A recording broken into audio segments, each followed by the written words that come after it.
Hello and welcome to today in News on Vanguard Life. My name is Precious Chukudi, and of course, you know how we do it on today news. We tell you of all the happening stories on the front pages of the papers, and I'll be starting off with Vanguard. Before then, my beautiful co-host is here, so I'd like her to introduce. I was beginning to think you forgot me this morning. No. I intentionally derailed a little so just to get your attention. But of course, I'm Damilola Mushake. Yeah. So how was your course of arbitration experience yesterday? Actually, I don't know what to say, but I can actually tell you that it seems they're actually progressing. And of course, there's some cases that when you bring to the panel, the judgments. I think yesterday they passed the first judgment where a case that was actually decided by the appeal courts, and someone still brought it to the panel, and they just had to dismiss it. That since the appeal has already given their own verdict, I think it does not have to do with that. But generally, it's going well. One of the things that I noticed is that during the arbitration, the court of arbitration panel meetings, a lot of times there are a lot of cases that are being brought up by against the police, and the police never appears. The police in question who was asked or accused of the incident never comes, even when they adjourn the case and saying that okay, he'll be present. The counsel to the police will say the man will come in next sitting, and he never comes. I think that happened with one of one of the who came yesterday, and he was like, since the whole general could come, general of the army could actually come to the panel, then I don't think an ordinary policeman should not be able to come, to just face what you have actually been accused of.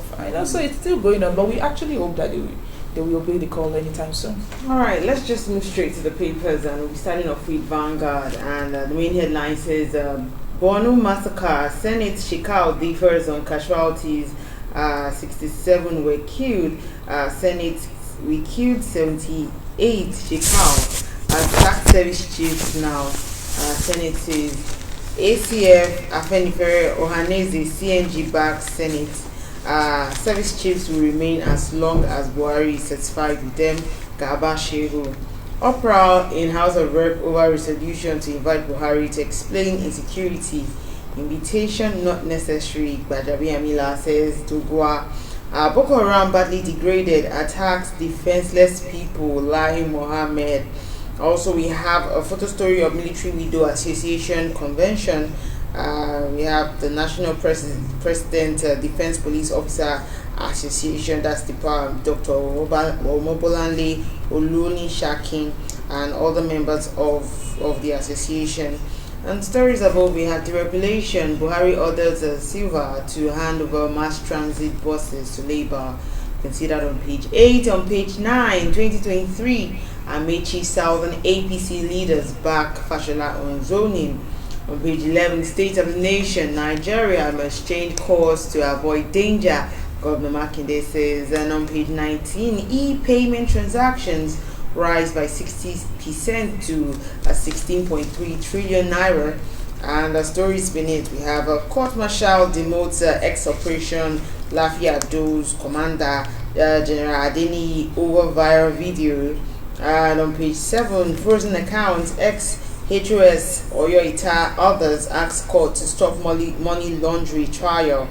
On page 7, INEC Yakubu gets Senate nods for another tenure.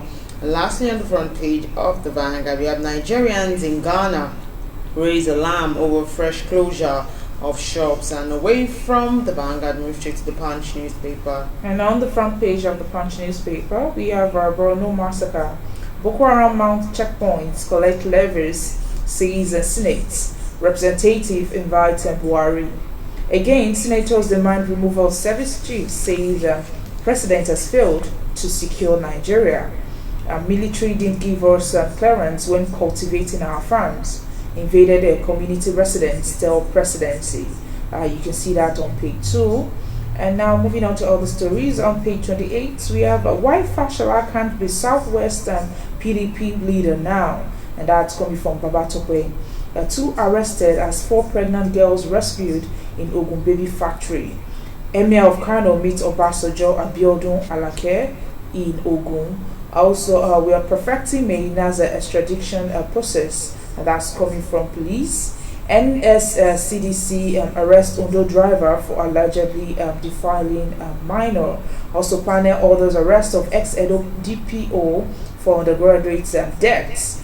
Now, the stories above: two COVID-19 vaccines under trial have a 90% efficacy, and that's coming from federal government. Also, restructuring will ensure nation-building departure from over-centralization, and that's coming from RFI. And lastly, on the front page of the Punch, we have reps to probe alleged fraud in IPPIS query minister and official. And you can see that on page 9. And from the front page of the Punch, we move straight to the Nation. And on the Nation newspaper, we have main headlines: Senate Buhari government has failed to secure Nigerians, and the writer says Rep resolved the invite president after rowdy session. A BORNO death toll now 67 as sex remains degraded. Also, stories about, we have judiciary tops corruption index with 9.4 billion naira bribes. You can see that on page 8. And on page 3, PSC 925 names smuggled into police constable recruitment list. That's a very funny one and strange too. On page 30, voting opens in Ghana's general election, and the Senate clears Yakubu for second term as INEC chair. And away from the Nation, we straight to this day newspaper. And on the front page of this day, we have Norton Elders, Afenifere backhouse a summon of Buhari over insecurity. Senate demands sacking of service chiefs. Eddie Elf tells the president to resign. Also, will review ways of dealing with security challenges, says Oshibajo. And you can see that on the front page, and it continues on page 9. Also, Buhari launches Autogas initiative to alleviate pains of deregulation. Direct Silver to hand over buses to NLC. You can see that also on page 9. Yakubu gets second term as Senate confirms nomination. Lastly, on the front page of this day, we have CBN releases bank access CRR to spur economic recovery, and that's the writer. And the writer says introduces 90 days special bills. Dealers analysis welcome new policy on diaspora remittances. And you can see that on page 9. And that's all we have on the front page of this day. And that's all we can take on the front pages of the papers this morning. We're moving into the newspaper analysis segment. We'll be joined in by our guest via Zoom. We're going on a short break. When we come back, he joins us in. Be right back.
Alright, welcome back. If you're just joining us still today in the news of Vanguard Live, my name is Precious Chukudi and I have with my co-host. And we have a guest who's joining us via Zoom. He's in the person of Mr. Gbin Rolajigbe, Executive Director of Emergency and Risk Alert. Good morning, sir. It's good to have you join us. Good morning. It's a pleasure being with you. Morning, Dami. I'm Precious. All right, let's just move straight to the stories on the front pages of the papers, and about the incident of the BORNO massacre, of which the governor and also the military came out to say that 43 farmers were beheaded, and then we had UN reports saying 110 of the farmers were killed, and then we have another report again as at this morning with Shekau saying his sect and himself killed 78 of those farmers. Now, this is according to a video that was released yesterday, where he said his group was responsible for the killings of the farmers, and that his men went after the farmers because of they handed over a member of his sect to the Nigerian army. Now, the question is, why exactly do we have Shekau alive? And also, they spoke about, he also made mention of the fact that, that is how they are going to keep beheading, locals who feel like they have intelligence on them. So why exactly is he still alive, and what exactly is it for locals who think that they have, resourceful information that they can share with the army?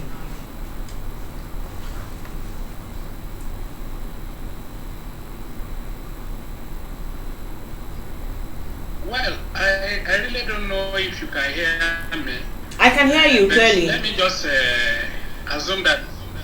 Oh, okay. Let me say, and of course to all Nigerians, that Sunday when those farmers were massacred in Samamari, it was a very tragic day. It was a tragic day for the nation. Tragedy of a monumental proportion, and of course it's a tragedy that is always foreseen and is haphazardly responded to by the government. I don't really care how many they were. The fact is that we are used to people getting killed and government doing nothing about them. So it's not even a matter of number. Shamelessly, you will even find out that Nigerian army came out to say that the number was 43. For God's sake, are they engaged to be doing post-mortem? That is the question. What we have in our hand is copious failure of protection by the state at all levels. And look at the callous statement issued by, or said by Shekau about license from military license under a democratic dispensation, under a people that barely have access to local government, not even to talk of the military and other things that are not protecting them. These are issues we should begin to address and ask ourselves: are we part of humanity? Are we part of mankind that cherish Black Lives Matter?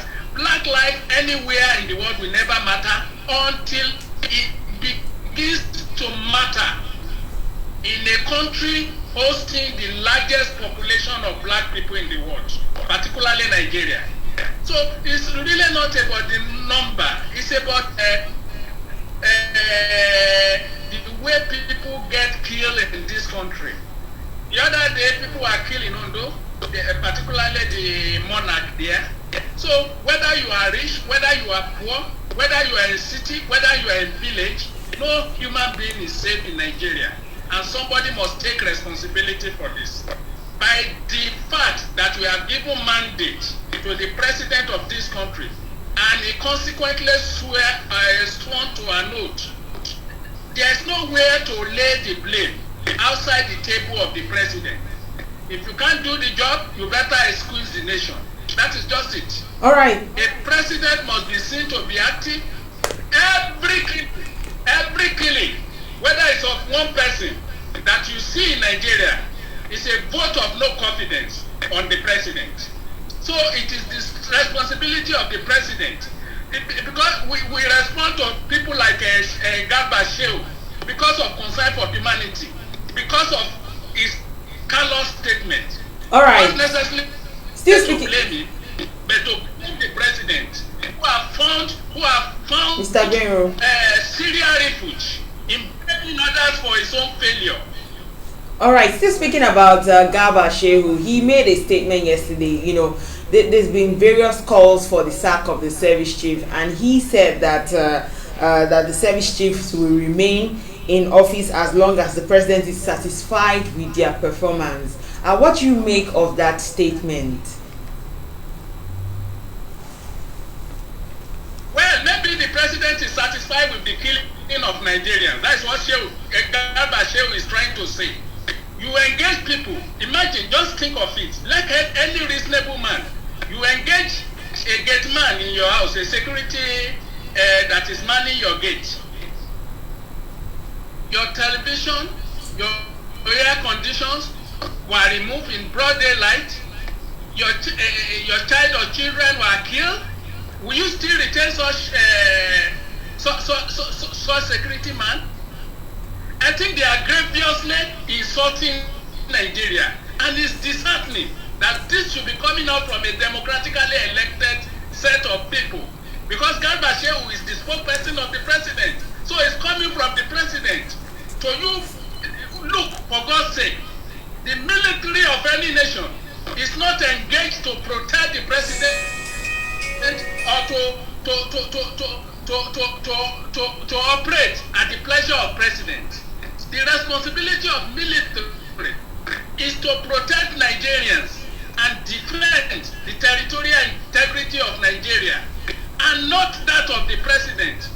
So you don't keep not performing military actors at the pleasure of the president.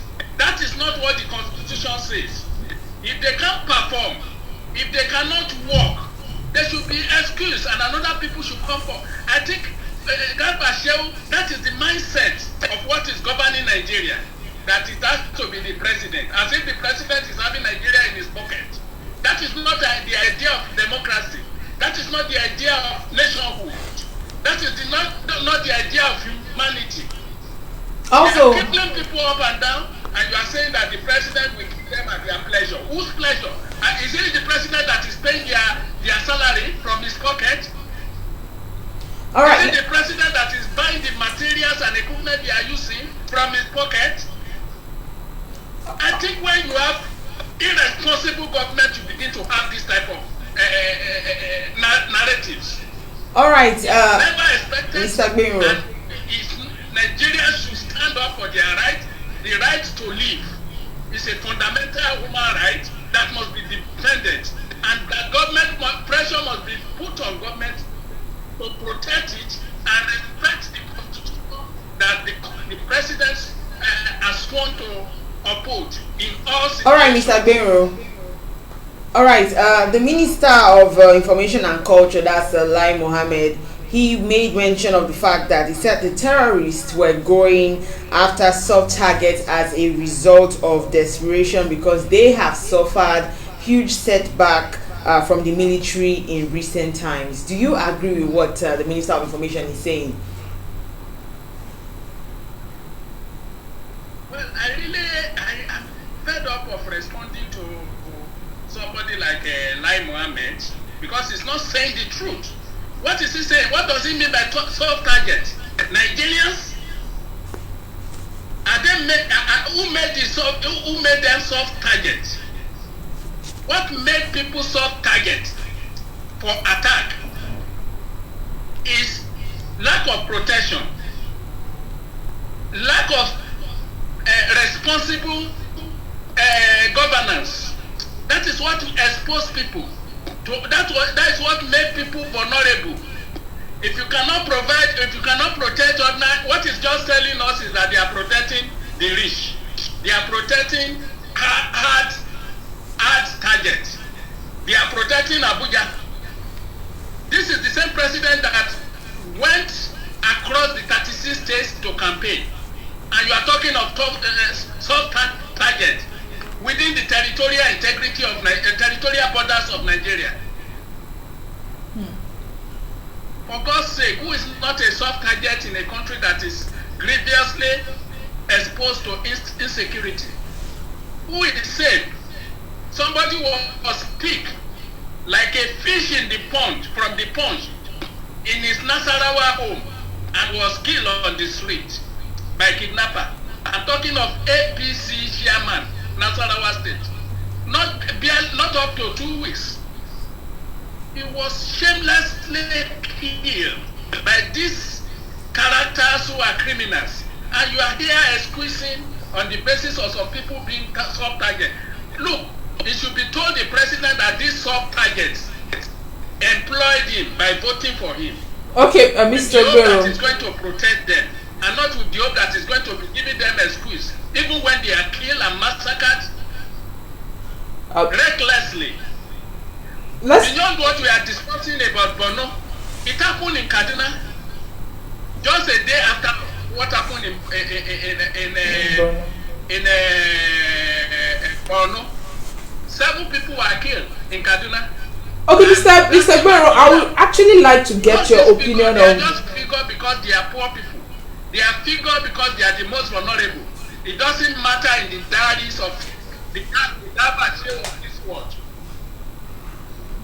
Okay, so I would like to get your opinion on this, and that of what Governor Makinde said. He said that he noted that recent occurrences, including the NSAS protest, have given clear indications that Nigeria needed to change its course or risk danger, greater danger security-wise. With what is going on, and with the response of Garba Shehu, and also with what Governor Makinde just also said about this, we have Nigerians wondering what is currently going on in the country. But with the governor coming out to say this now with the way Nigeria is going, it's risking. Well, I didn't hear your question clearly.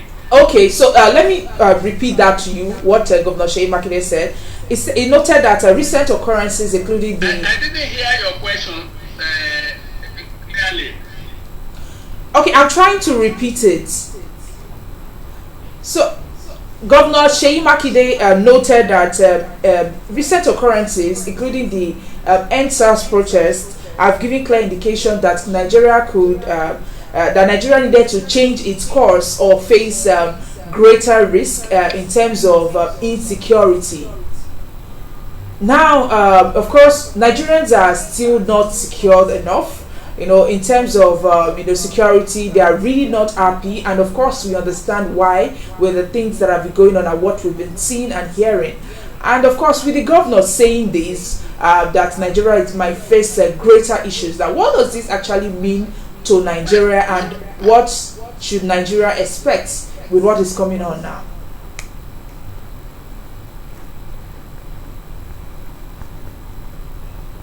Yes, let me quickly summarize and say that I have heard people say that government is not doing enough, government has done this, Nigeria is failing. That is unwarranted flattery of the president. The fact is that the government has failed woefully in terms of protecting the people of Nigeria. It's not restricted to the north alone. We are not getting it. That a lot of people 3 weeks ago were killed in Benin, Edo State. The story is almost the same all over Nigeria. The only difference is the degree of the killing. So it's about your killing is bigger than mine. That is what is going on. Nigeria has been turned to bloodbaths, killing beds.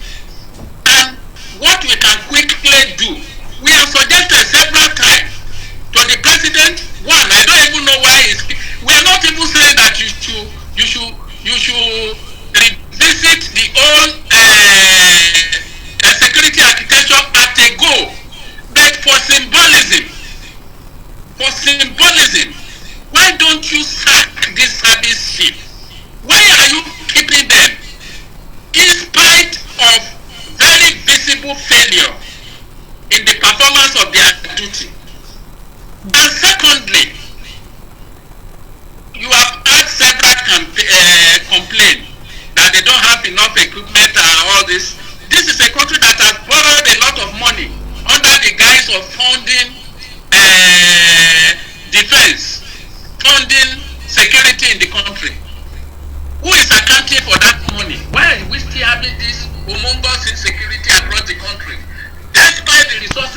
been injected or claimed to have been injected into it. Resources. Do you know the casualties that even army has recorded among its own officers and soldiers? Okay, Mr. Agbero. It is a mongoose cause. Sorry, I have to cut in there. Of course, we've been talking about restructuring for a long time now, and of course, when you're talking about restructuring, the indigenous people of Biafra saying that they want to actually leave Nigeria, and of course, it seems that this decision has actually been overturned, and we have actually been aware that they made several delegations to the British government. Asking for assistance in restoration of an independent state of Biafra, but it seems Britain have actually said that they still want one Nigeria and they don't want it to go. Of course, they don't want it to separate. So IPOP have disclosed that they sent a memorandum, to the National Assembly requesting for devolution of powers and a restructure of Nigeria into 6 autonomous regions, and of course this was what was existing in the 1963 constitution. What do you think about this IPOP coming back and of course sending this memorandum to the National Assembly, and what does this actually mean forward now for Nigeria? Well, the right to self-determination is under the UN International Convention, especially the right to self-determination of indigenous people all over the world. But if you ask me, do I want to be in Nigeria? Yes, but not Nigeria of today. It's Nigeria of our collective dream. Nigeria that is fair, Nigeria that is just, Nigeria that is equitable. And I think the fallout of not responding to that appropriately is what IPOP represents today. The fallout of not giving attentive ear and designing critical response to that is what disenchantment of Nigerians is about today. So I don't think there is any Nigerian in his correct sense, especially except the one that is benefiting from these orgies of violence and blood, that want Nigeria of today to remain. So what people are saying, some people might be extreme, some people might be moderate. What people are saying is that we are tired of a country where we don't have equal opportunities. We are tired of a country where people cannot be protected. We are tired of a country where a section of that country begin to lord it over the rest. So in summary, whether it's IPOP, whether it's any other separatist movement, it starts with injustice. And that is why we are saying that government and the people of Nigeria must stand up and correct the default, correct the structure that is wobbling, that is causing all this anarchical conflict across the country, which have been taken over by criminals now.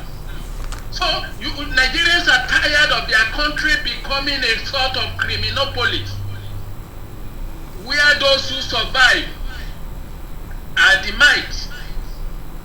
Even if you are right in Nigeria of today, and you don't wear the garment of being a mighty person, you are not going anywhere. All right, Mr. Gbero. There's no equal access to any. Okay, sorry to cut you in, but let's move over to talk about Nigerian traders in Ghana are complaining about a second closure of their shops. And before now we had this occurrence happening in Ghana But the question now is, what exactly do you think is going on there?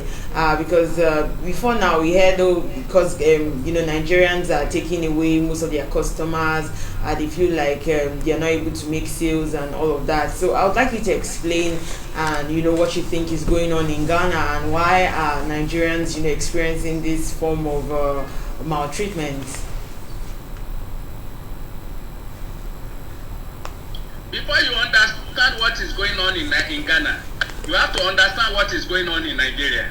What is going on in Nigeria is that you have a country in West Africa that does not want to respect ECOWAS protocol on free trade, and that country is Nigeria.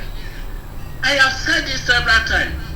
You can't close your door against your neighbor, and you expect your neighbor to open his or her own window for you.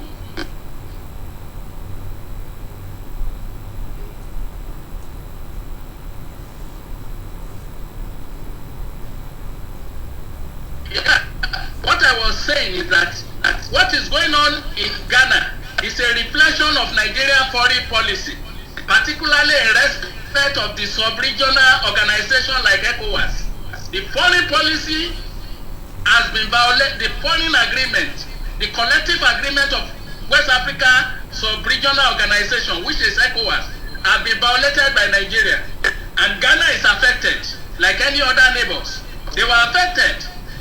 And this is a response to that by Ghana. Let me tell you, the president of Nigeria met with the president of Ghana in New York during the UN meeting, side talk at the UN meeting. The Speaker of Nigeria House of Representatives have been to Ghana. Everyone have been to Ghana to intervene. But intervention in a diplomatic problem cannot be resolved by mere talk. It's by action. Does it make sense in a modern world that you close border? That is arrogant. I have said it. When you close your border, it's arrogance. You don't own the border. It's jointly owned with other states. But the reason why they close down the borders, and you can shut the border without meeting them, without agreeing on terms and conditions. But then the government was saying that you are going to be having this type of repercussion. Mr. Benro, it's a policy direction taken by Nigerian government that has backfired and is affecting our citizens in other states, in other countries. All right. Speaking about this policy direction, don't you think that the Ghana's decision is, going to undermine the trade and economic integration progress in the West African region, seeing how they are maltreating the Nigerian traders?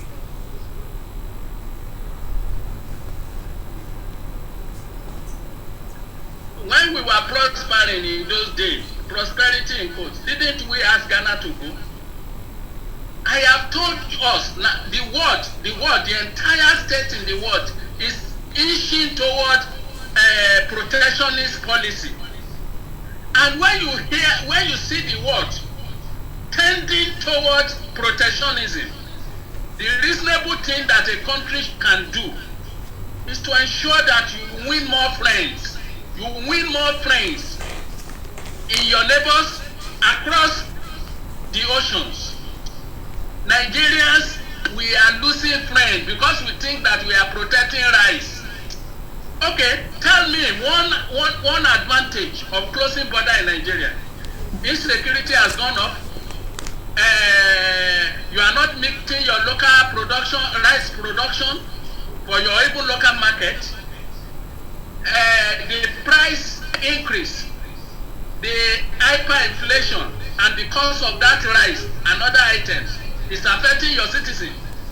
That means that no matter what you think you wanted to gain by closing your backfire, because there is no cooperation with other nations, okay, and there is not going to be it's not going to add any value to your development. Mr. Guerrero, in Africa and Nigeria that you have.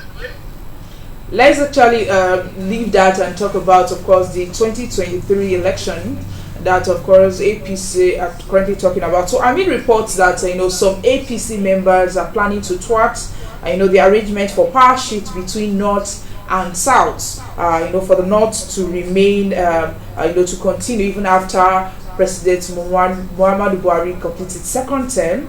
Of course, Babatunde Raji Fashola has urged the APC to respect the zoning arrangements between the South and also between the South and APC, especially during the formation of the 2023 election. Now, of course, in 2018, if we can go back, we can remember Vice President Oshibajo, telling, speaking to the South then that, of course, after these, after the completion of President Muhammadu Buhari's terms, of course, the zoning will actually move to them. And also, if you can also recall, the same thing also happened, in the Southeast, where they were also told that, of course, the zoning will also move to their own side. Now with what Babatunde Raji Fashola is saying, that they should respect the agreement between APC and also the zoning, with APC and zoning, and also them APC members saying that without zoning, APC won't work. Now my question is, who should they respect, since they have the same agreement with the two sides, that's the South and also the Southeast?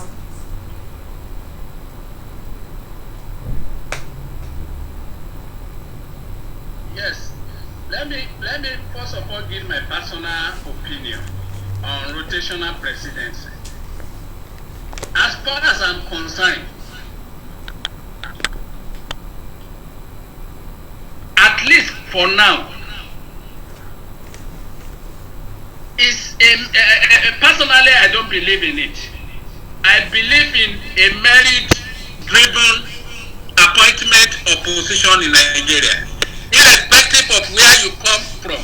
But that is for Nigeria that works. That is for Nigeria that works. Now, we are brought into a corner to accept this mediocre arrangement that we have been using for the past 20 years. Mediocre in the sense, mediocre arrangement that is not backed by constitution, that is not backed by any law. Look at what Fashola is saying. It was a gentleman agreement. How can a national life, issue of national importance, become a gentleman agreement? That is to tell you the level of mediocrity that governors have sunk into. But then, since they have made that appointment, they have made committed to that arrangement in their party, they should see it through. If a northerners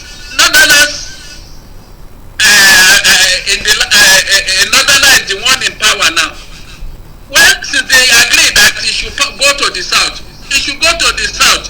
And when the power gets to the south, as far as I'm concerned, it should get to the east. But Mr. Guerrero, you said that Mr. Guerrero, you said they should follow the agreement. No, I'm just saying. I'm trying to say something now. In 2018, Vice President Oshibajo went to Southwest, and of course they were promised the zoning. Of course, it's been promised to go to their side, and also the same thing also happened in the Southeast, and that was by Boss Mustafa also, who reiterated the same presidency promise. Now the main thing now is that this arrangement now, how will it work within these two that have also been promised zoning rotation being moved to their side for this 2022 election that is coming up? Well, maybe what I'm trying to say personally is that I don't surrender to this mediocre arrangement. Let me ask you a question now. Of what benefit is President Muhammadu Buhari to an average northerner today? It's of no benefit to them. In fact, they are the most traumatized region in Nigeria. Under Muhammadu Buhari, their own son in court. So, that shenanigan casualties. I don't buy into it. What I want, okay, have you asked yourself, why are this party not sitting down and say that what we want to do now is not even rotation? You will commit to a level of development in each of these regions. That in the north, in the next 4 years, we are going to build 4 universities, construct 1,500 kilometers of road, employ 60,000 people, and you do the same for the southwest, for the south-south, for the northwest, for the north central. Those are development-driven plan, not all this who must shop that is not translating to development. I don't care whether my father become president or my mother, as long as many Nigerians are in poverty in that environment. They can't go to school, they can't live boosted life because of lack of health care. Every other thing does not matter. They don't matter again. What I will suggest, Nigeria should not be falling into this their cleavages. Nigeria should be. All right, Mr. Benro. How can we restructure Nigeria to deliver? All right, Mr. Benro. I'm sorry to cut you in here. To deliver security and to deliver prosperity. All right, Mr. Benro. To deliver one-legged. Thank you very much for joining us. Sorry to cut you in. Our time is fast spent. Thank you for all your contributions. Mr. Benro Oladribe, he's the Executive Director of Emergency and Risk Alert. Thank you for joining us this morning. We're going to obviously go on a short break. When we come back, we'll take some few comments and then we'll call it a wrap.